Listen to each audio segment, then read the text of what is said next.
Now, I I don't normally do this, but I think I want to start doing this more. See, my guests to tell my audience a little bit about their own life, how they got here. Okay. How Yes. did Nnenna become the chief growth officer of yeah, I mean, see, because my goal is not only to spread the good news about Africa, but most importantly for me, it is to share the knowledge of people who have done something or are doing something to inspire and encourage more people to do the same. So, see, I'm sure people, maybe young ladies in Nigeria will be saying, look at her, fine lady. How did she get here? Gosh, well, it certainly wasn't a straight line. Yes, it's never a straight line. It was never a straight line. And, and what I will say is that, a lot of times when you look back on your career, right, you can see the plan. I did not have a plan. So I'm not one of those people that was like super intentional. No, right? Like much of this is luck and happenstance. But, my mother would always tell me that, luck is when preparation meets the opportunity. Yeah. Right?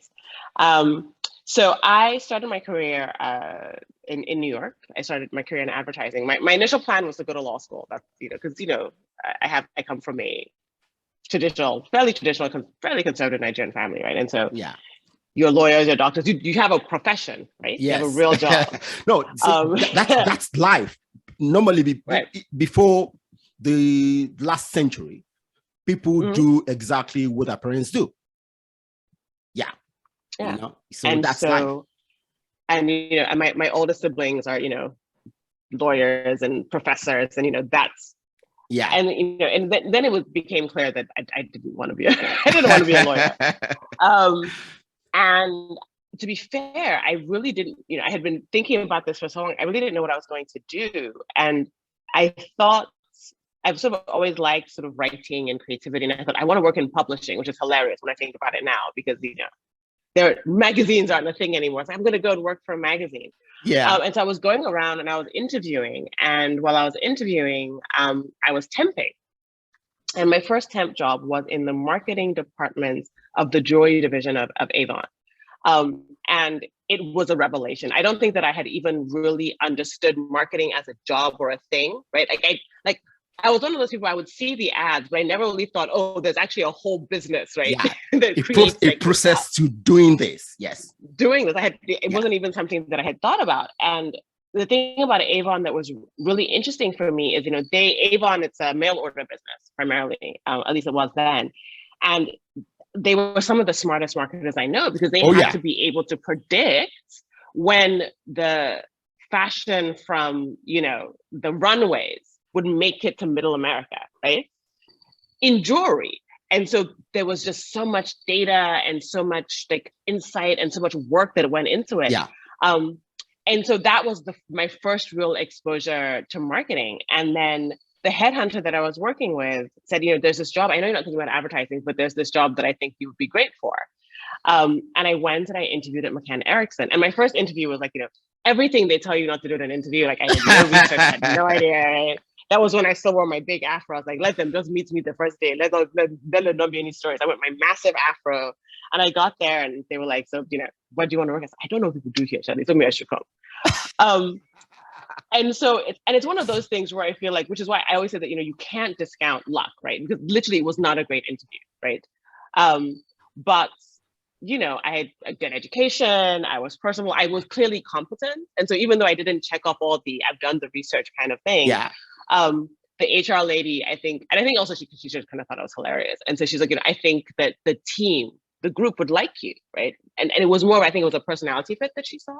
Yeah. And then I went, the VP of the group, who was the wildest interview I've ever had. I think I was in her office for an hour. See, that's why you got it. Right? And my second interview was this raucous conversation, and we did not discuss work one time. Yeah. And she was just like, Margie's gonna love you, right? And then I went to go interview. So they kept I kept kind of getting second interviews. And to be honest, I really still didn't understand what they did, right? But I was meeting these great, and these were all in the HR person, the VP, they were all women, which was also very, so I had really enjoyed this process. But there was a job at, I think it was with the publisher of GQ that I really wanted. And so that was what I was focusing on, but they kept calling me back and I just kept going because that's what you do at 24 or whatever. And then I met the woman that I would eventually work for. She's a woman named Marjorie Altschuler. And I fell in love with Margie. And I always say, I didn't go to work in advertising. I didn't go to work for McCann. I went to go work for Margie. The minute that I met her, I was like, this is somebody who has things to teach me.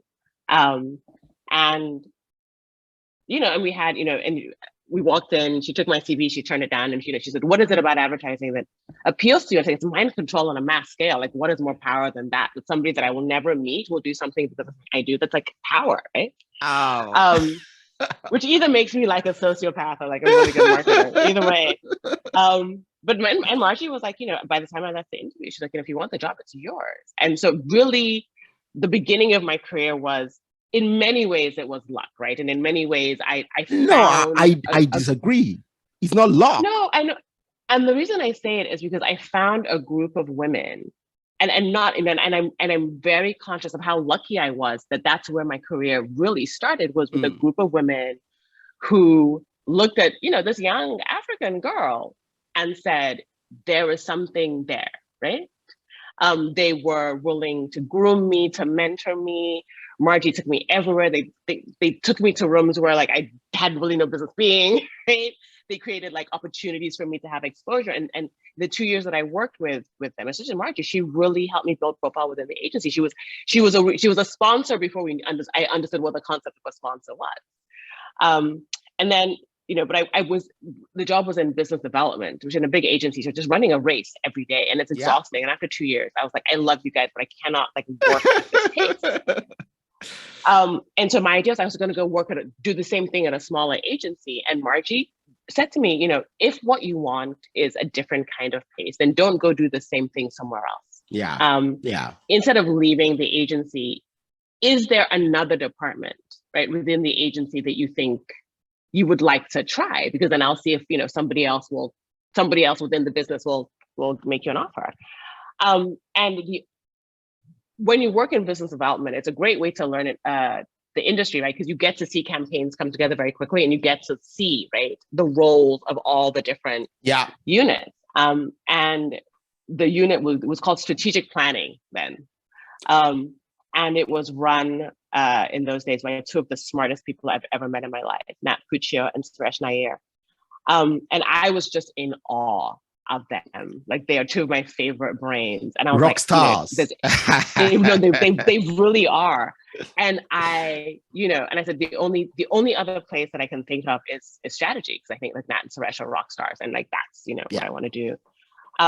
And she said, well, she'll talk to them, and they very kindly offered me a home, and so I became a strategist, and I worked on all the things that junior strategists work on. And then I had a planning partner, Kevin, who is now a big deal at McCann, actually.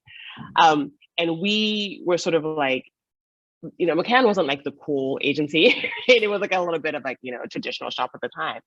And we're like, we want to work on like cool stuff, because like, you're like 26 or whatever, right? You want to be working on the cool brands, but they're not coming to McCann.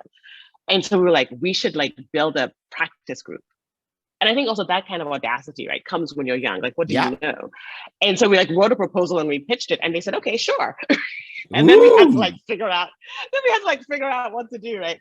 And so, and I think that, when I tell this story, I always say that, I want to be that kind of boss, because it could very easily have been like, these kids have no idea what they're doing. Of course, we're not going to do it. Go away. But they said, yes, absolutely. Here is a budget. Come back to us with an idea. When we came up with the idea, they supported it. They funded us. They invited clients to it, and they were really supportive. Like, the agency was really supportive of this idea of building like a small agency with an agency, and that allowed us to do lots of different things. We got to pioneer some sort of styles of research that have become quite common now, but back then was like, doing ethnographic research was kind of a new thing in advertising. And so that was really, for me, the proving ground, right? That you can you can do things differently. Yeah. That if you are brave, right, the things can happen.